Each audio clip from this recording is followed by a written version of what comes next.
Di sisi lain, Spike mendatangi Vicious untuk memberikan sebuah pesan untuk tidak mengganggunya lagi.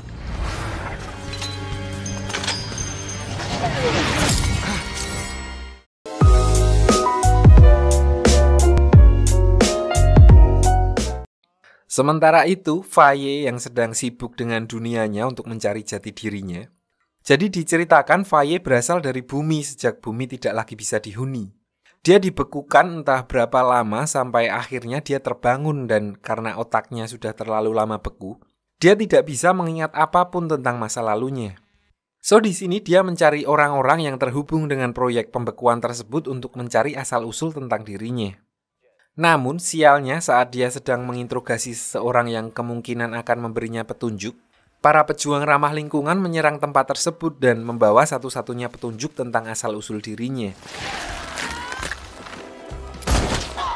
So, dia meminta bantuan Spike dan Jet yang kebetulan berada di sana.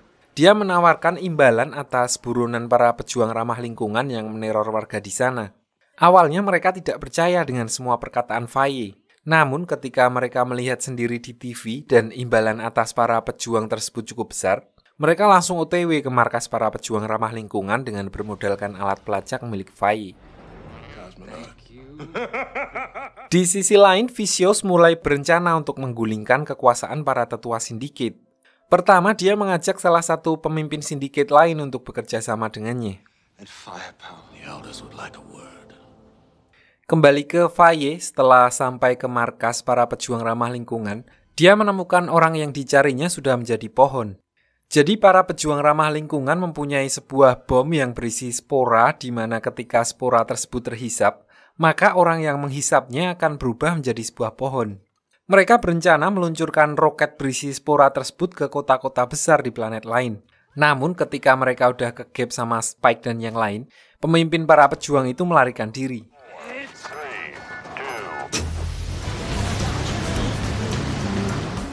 Di sini Faye bertugas untuk menyusul mereka sedangkan Spike dan Jet menghalau para pejuang lain yang hendak meluncurkan roket mereka. Setelah sedikit mengendap-endap, Spike dan Jet dapat dengan mudah mengatasi para pejuang tersebut dan menggagalkan rencana mereka.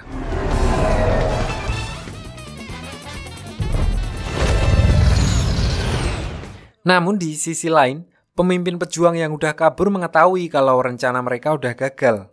So dia menembakkan salah satu rudalnya ke arah Jet dan Spike.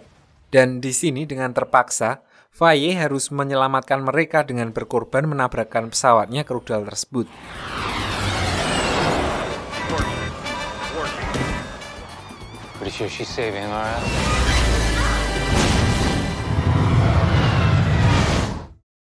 Secara ajaib ternyata Faye masih hidup dan diselamatkan oleh Jet dan Spike dengan luka-luka yang cukup parah. So untuk berterima kasih karena udah menyelamatkan Jet dan Spike dari rudal pohon itu, mereka menyuruh Faye untuk tinggal di pesawat mereka untuk sementara waktu dan mereka akan membantunya untuk mencari tahu masa lalu Faye. Beberapa hari kemudian, mereka mendapat kabar bahwa salah satu pesawat pembawa napi jatuh di suatu planet bernama Europa. So di sini ada banyak sekali buronan kabur yang artinya rezeki bagi para pemburu hadiah. Namun ada satu napi yang berkaitan dengan kasus terakhir Jet yang membuatnya dituduh menjadi polisi korup dan akhirnya membuatnya dipenjara dan harus bercerai dengan istrinya. Di sini dia berniat menangkap sendiri orang tersebut dan menyuruh Spike dan Faye untuk bekerja sama dan memilih buruan lain.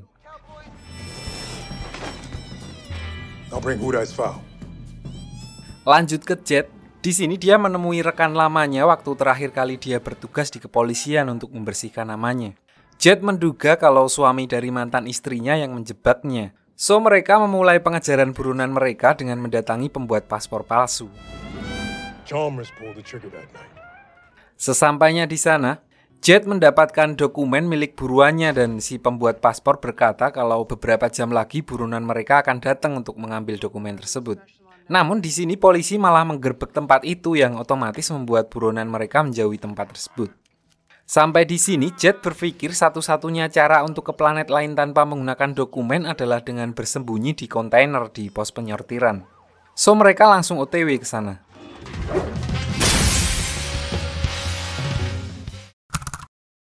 Sesampainya di sana, Mereka menyusur wilayah tersebut dan mencari salah satu kontainer dengan segel pintu yang dirusak.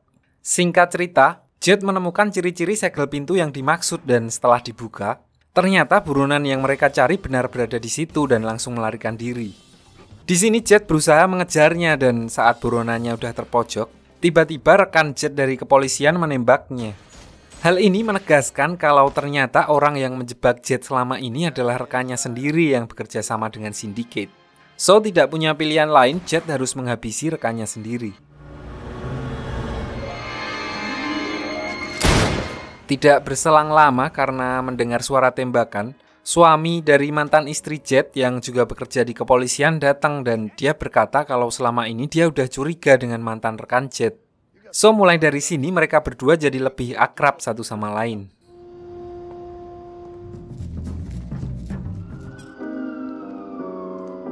Sementara itu diperlihatkan Vicious menemui salah satu pemimpin Syndicate yang lain, seorang ibu-ibu pembuat logam batangan yang bernama Mao. Di sini dia menawari Mao posisi tetua Syndicate dengan melakukan kudeta atau menghabisi para tetua Syndicate yang lama. Karena posisi tetua Syndicate ada 3, so mereka mendatangi satu lagi pemimpin yang lain yang juga mempunyai bisnis kotor bernama Kasim. So finally, good deal. Di sisi lain, Spike dan Faye masih berdebat untuk memilih buruan mereka, yang berakhir saling pamer dengan buruan yang telah mereka dapatkan sampai akhirnya Jet kembali dari urusannya. That's from Regina's. Beberapa hari kemudian, karena pesawat mereka udah jalan 10.000 km, udah waktunya diservis. So, Jet memanggil mekanik pesawat dan di sini mekaniknya berkata kalau ada part yang udah rusak dan harus diganti. Di sini Jet curiga kalau mekaniknya hanya memerasnya, padahal ya enggak, cuma lagi tipis saja jadi insecure. Di sisi lain, dia mendapat kabar bahwa ada buruan baru dengan nilai yang sangat besar bernama Dr. Londes, seorang guru spiritual yang membunuh 3.000 orang pengikutnya. So, karena Jet harus sibuk dengan pesawatnya, dia mengurus Spike untuk mencari keberadaan Dr. Londes. And they found Bigfoot, smart guy. Shit killed 3,000 people. And the spit is this. Sementara itu, Faye membeli sebuah railgun berukuran pistol dari Tokopedia di mana pistol tersebut terkenal sangat langka dan mahal dan hanya tersedia KW-KW-nya. Konon senjata yang asli dapat menembakkan benda kecil seukuran jarum dari jarak 2000 km dengan sangat kuat. It's not a scam. This thing can shoot a paperclip. Kembali ke Spike setelah mendatangi lokasi terakhir Dr. Londes, dia sampai di tempat praktek Dr. Londes yang dimana hal itu sangat aneh karena seorang buronan bernilai besar secara blak-blakan membuka praktek. Namun di sini karena sesuai prosedur dan karena ada hal yang sangat mengganjal Spike yaitu Julia, dia malah iseng-iseng mencoba pengobatan Dr. Londes. Di dalam mimpinya, dia bertemu dengan Julia yang menyuruhnya untuk pergi dan mengikhlaskannya. Namun di sini Spike masih tetap berusaha untuk mengajak Julia ikut bersamanya sampai akhirnya Julia ditembak oleh Vicious.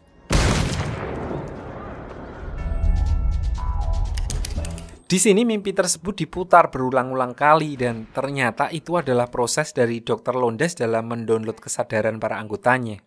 Di sini terjawab kenapa Dr. Londes bisa terus-terusan lolos dari pemburu hadiah selama ini adalah karena memang sebenarnya dia nggak ada.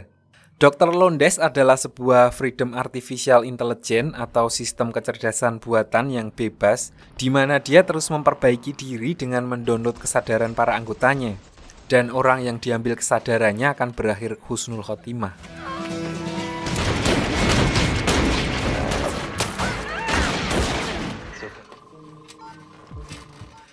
Di sisi lain, Jet yang dari tadi menghubungi Spike dan tidak mendapat jawaban mulai khawatir dan OTW menuju ke sana.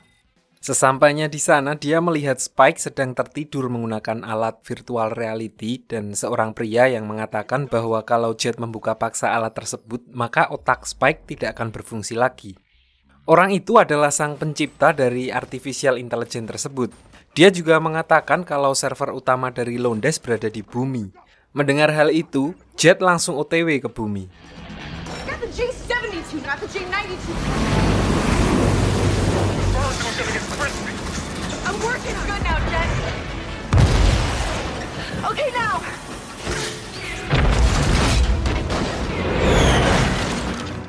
Singkat cerita, setelah sampai ke server utama Dr. Londes, ternyata servernya dilindungi dengan kaca anti peluru. So di sini Faye mencoba railgun miliknya dengan menggunakan penjepit rambut milik mekanik tadi yang ternyata berhasil menembusnya. Setelah servernya berhasil dihancurkan, Spike lalu terbangun dari mimpinya dan selamat dari terapi Dr. Londes.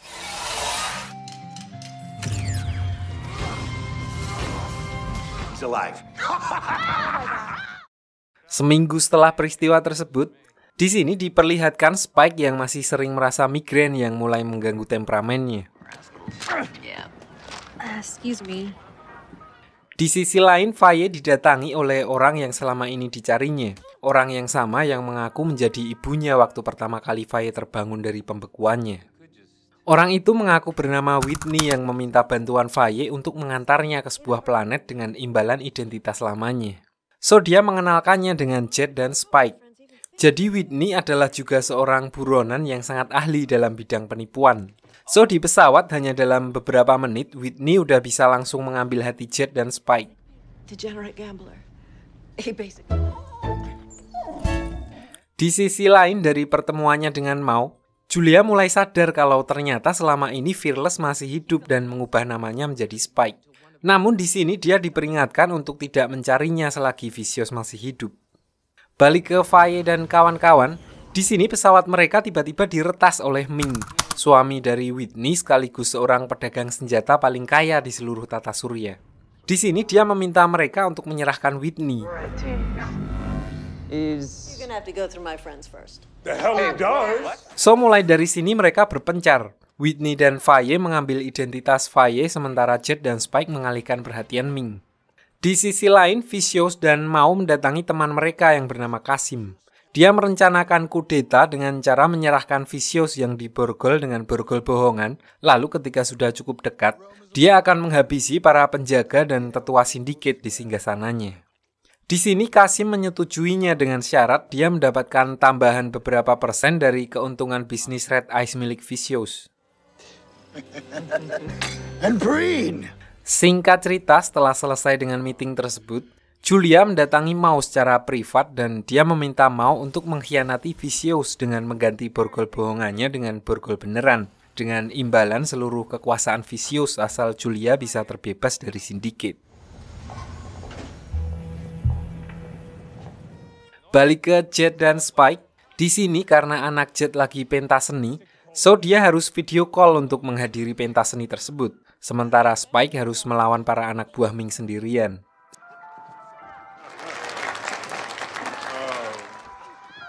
Di sisi lain, Faye yang sudah sampai ke tempat yang dituju, dia hanya menemukan sebuah kaset lama. Dan tidak lama setelahnya, Ming datang ke tempat tersebut menggunakan alat pelacak yang udah dia pasang di pakaian Whitney. Jadi inti dari permasalahan mereka adalah hanya karena jika publik tahu bahwa Ming adalah korban penipuan dari Whitney, maka dia akan malu dengan teman-temannya. Dan setelah sedikit lagi memakai jurus penipuan tingkat tingginya dibantu oleh Faye, Whitney langsung bisa mengatasi Ming dan mereka langsung OTW ke Oyo. Sementara Faye mencuri salah satu pesawat miliknya. Desperate measure.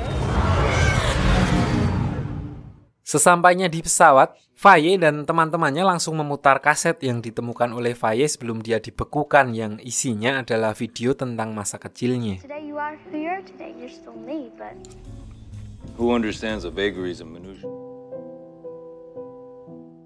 Sementara itu, untuk menghadapi Spike, Vicious mendatangi sebuah lab untuk melepaskan seorang pembunuh bayaran terbaik di alam semesta bernama Perot Livu yang dihukum dan dijadikan kelinci percobaan seumur hidupnya. Di lab ini dia juga disuntikan Red Eyes setiap hari hanya untuk menenangkannya. So Vicious berkata kalau dia akan memberikan Red Eyes banyak yang dia mau asal Perot bisa menghabisi Spike.